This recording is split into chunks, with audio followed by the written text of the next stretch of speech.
কেউ বলবে ভারতের টি-20 ওয়ার্ল্ড কাপ জেতার পিছনে সবথেকে বড় কারিগর বিরাট কোহলি, কেউ বলবে হার্দিক পান্ডিয়া। কিন্তু আজ আপনাদের সাথে আমি পরিচয় করাবো ভারতের টি-20 ওয়ার্ল্ড কাপ জেতার পিছনে সবথেকে বড় অবদান যার, তার সাথে। না, তাকে এভাবে লোকচক্ষুর আড়ালে আর রাখা ঠিক হচ্ছে না। জেতানোর প্রকৃত নায়ককে সামনে আনা জরুরি। এই যে সেই, চিনতে পারছেন? এই যে, চিনতে পারছেন? কে হাসি রে? না না আমি না তো, কে হাসি? আমি না তো। ঠিক আছে। 15 নম্বর ওভারে অক্ষর প্যাটেলকে প্রচণ্ড পেদিয়ে 24 রান নেবার পরে সাউথ আফ্রিকার সামনে জেতার জন্য 24 বলে 26 রানের দরকার। ঠিক সেই সময় ঠিক করলাম, আর না, কিছু একটা করতেই হবে, নাহলে ভারতকে আর জেতানো যাচ্ছে না। মোবাইল নিয়ে যে পজিশনে দেখছিলাম সেই পজিশনে স্ট্যাচু হয়ে গেলাম। কিছুক্ষণের মধ্যে ফলাফল হলো, হার্দিকের প্রথম বলেই 27 বলে 57 করা দুর্ধর্ষ ক্লাসেন ছবি হয়ে গেল। আমি অবাক চোখে তাকিয়ে আছি। বউ রাত্রের খাবার নিয়ে এসে ডাক দিল, কি গো খেয়ে নাও, খাবার ঠান্ডা হয়ে যাবে। আমি বুমরাকে দিয়ে তখন কৃপণ ওভার করাচ্ছি। রান দেওয়া যাবে না, উইকেট নিতে হবে। মেয়ে কোল্ড ড্রিঙ্ক রেখে গেল, হাত টনটন করছে। অর্শদেবের ওভারটা কিন্তু ভাইটাল। ঠিক এই সময় শুরু হলো আরও কঠিন পরীক্ষা। এদিকে নাক সুরসুর করছে, আমি নিশ্চল। এবার শরীরের এমন একটা জায়গায় চুলকানি শুরু হলো যে না চুলকালেই না, প্রবল কনসেন্ট্রেশনের প্রয়োজন। যে কোনো সময় চুলকে ফেলতে পারি।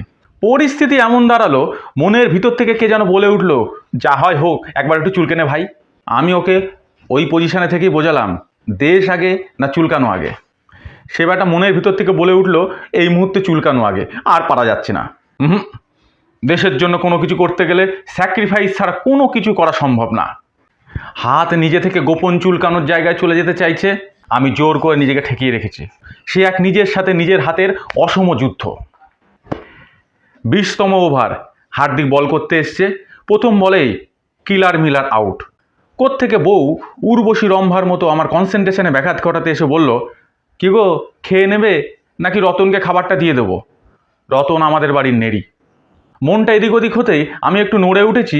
ওমা, স্লিপ দিয়ে খোঁচা লেগে হুট করে একটা 4 হয়ে গেল। আবার কঠিন পরিস্থিতি। এখন ধৈর্যচ্যুতির সময় নয়, সব আমার উপর নির্ভর করছে, নিজেকে আরো কঠিন করতে হবে। আবার স্টিল হয়ে গেলাম। শেষ পর্যন্ত আমার চুলকানো বিসর্জন দিয়ে এলো বিশ্বকাপ। আমার দু চোখ দিয়ে আনন্দ অশ্রু বয়ে চলেছে। ইন্ডিয়া জেতার আনন্দে চারিদিকে বোমা বাজির শব্দ। বউ ঘরে ঢুকে বলল, কি গো তোমার একই অবস্থা? আমি বললাম, ভারতকে জেতানোর আনন্দে। বউ বলল, ভারত জেতার আনন্দে সবাই বোম ফাটাচ্ছে, ফানুস ওড়াচ্ছে, আর তুমি ঘরের মধ্যে চুলকে মরছো। আশ্চর্য তোমার সেলিব্রেশন বটে। 15 বছর পর ভারতের দ্বিতীয় টি-20 ওয়ার্ল্ড কাপ জেতার পিছনে সব থেকে বড় স্যাক্রিফাইসটা লোকচক্ষুর আড়ালে চুপিসারে ঘটে গেল।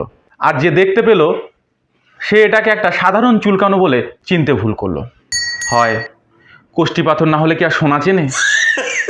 আর হ্যাঁ, আপনাদেরও যদি ভারতের জয়ের পিছনে এই ধরনের কোনো অবদান থাকে, অবশ্যই কমেন্টস করে জানাতে ভুলবেন না কিন্তু।